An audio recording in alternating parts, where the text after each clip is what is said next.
नमस्ते, मेरा नाम डॉक्टर समीर त्रिपुरे है और मैं कोकिलाबेन धीरूभाई अंबानी हॉस्पिटल में एक कंसल्टेंट हीमेटोलॉजिस्ट हूँ मुंबई में। आज हम बात करने वाले हैं हीमोफीलिया के बारे में। तो हीमोफीलिया का क्या मतलब है और ये क्या है? एक हीमोफीलिया जो है एक खून की बीमारी है। अब देखिए कि हम जब नॉर्मल हम लोग होते हैं, हमको कुछ कट जाता है या कुछ छील जाते हैं, उंगली छील जाती है तो खून आ जाता है और ये खून थोड़ी देर में बंद हो जाता है। लेकिन हीमोफीलिया पेशेंट्स में ये खून आना बंद नहीं होता है, काफ़ी लंबे असर तक ये खून बहता रहता है।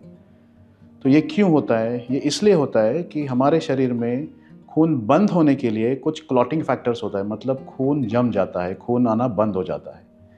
लेकिन इन पेशेंट्स में ये क्लॉटिंग फैक्टर्स इधर कम होती है या बिल्कुल होते नहीं है। इनको हम बोलते हैं हीमोफीलिया। सबसे कॉमन हीमोफीलिया जो है वो है फैक्टर 8 डेफिशिएंसी। वो एक प्रोटीन का नाम है फैक्टर 8, जिससे खून क्लॉट हो जाता है। और दूसरा है फैक्टर 9। ये दो सबसे कॉमन है। अगर फैक्टर 8 कम है तो उसको बोलते हैं हीमोफीलिया ए। फैक्टर 9 कम है उसको बोलते हैं हीमोफीलिया बी। ये दो कॉमन फैक्टर्स है। ये पता कैसे चलता है? यूजुअली ये जो हम लोग हीमोफीलिया बोलते हैं, हम उनको माइल्ड, मॉडरेट या सीवियर बोलते हैं, डिपेंडिंग अपॉन कि लेवल्स क्या होते हैं। यूजुअली जो छोटे बच्चे होते हैं या न्यूबॉर्न बेबीज़ होते हैं, अगर उनको सीवियर हीमोफीलिया है तो कभी-कभी सिर्फ प्रेगनेंसी के ट्रॉमा से ही उनको ब्रेन में ब्लीडिंग हो सकती है। फिर छोटे बच्चे थोड़े बड़े होते हैं, रेंगना शुरू करते हैं, चलना शुरू करते हैं, तो उनके घुटनों में या एंकल्स में या हाथ के रिस्ट के जॉइंट्स में या एल्बो जॉइंट्स में ये ब्लीडिंग होना शुरू होती है। छोटी-छोटी चोट लगने पर ब्लीडिंग होना शुरू होती है। एक जो सबसे महत्व की चीज़ होती है वो देखना कि अपने खुद के परिवार में किसी को ऐसी हिस्ट्री है कि नहीं जिनको ब्लीडिंग डिसऑर्डर था। ये सबसे इम्पोर्टेंट पॉइंट होता है। और दूसरा होता है टेस्टिंग, अपना खुद का क्लॉटिंग का रिपोर्ट करना और स्पेसिफिक फैक्टर डेफिशिएंसी है कि नहीं देखना। आपके लोकल डॉक्टर आपको बता सकते हैं। तो इसकी ट्रीटमेंट क्या है?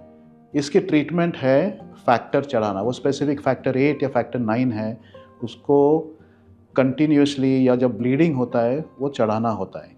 इसके दो टाइप होते हैं ट्रीटमेंट के। एक होता है ऑन डिमांड, मतलब जब भी ब्लीडिंग हो तभी दो। और दूसरा होता है प्रोफिलैक्टिक, मतलब उम्र भर ट्रीटमेंट फैक्टर लेते रहो। ये दो टाइप के ट्रीटमेंट मोडालिटीज़ होते हैं। अभी आजकल नई ट्रीटमेंट अवेलेबल है। ये जो फैक्टर हम लोग डेली देते हैं, इसके बजाय लॉन्ग एक्टिंग फैक्टर्स है, जो हफ्ते में एक बार या 2 हफ्ते में एक बार हम दे सकते हैं। फिर कुछ एंटीबॉडी ट्रीटमेंट आई है जो भी काफ़ी इफ़ेक्टिव है।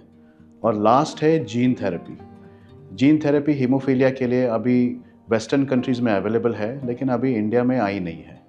लेकिन मेरे ख्याल से 1-2 साल में या कुछ सालों में आ जाएगी। अगर आपको हीमोफीलिया के बारे में कुछ अधिक जानकारी चाहिए होगी तो हमें संपर्क कीजिए। Thank you.